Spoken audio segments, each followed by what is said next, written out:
வறுமையில் வாடும் ஒரு குடும்பத்தின் யதார்த்தமான கதையை எந்தவித சினிமாத்தனமுமின்றி மிக ஆழமாக பதிவு செய்த இவரது சுவரில்லாத சித்திரங்கள் படம் 1979 இவரது முதல் படமாக வெளிவந்து அனைவரையும் திரும்பி பார்க்க வைத்தது.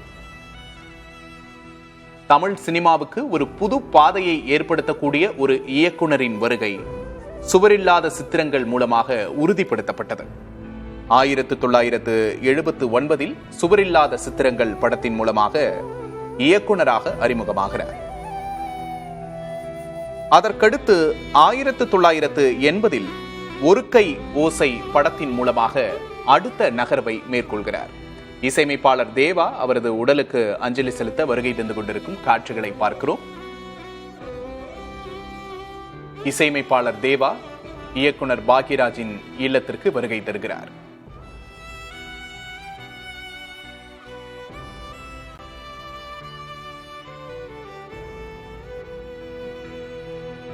இவரின் இயக்கத்தில் உருவான மௌன கீதங்கள் படம் 1981 வெளியானது.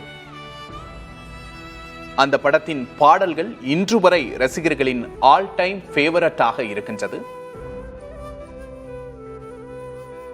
முழுக்க முழுக்க இளமை துள்ளலும் நகைச்சுவையும் நிறைந்த படம் இன்று போய் நாளை வா. 1981 வெளியான இந்த படமும் ஒரு மிகப்பெரிய வெற்றியை அவருக்கு பெற்றுத் தந்தது.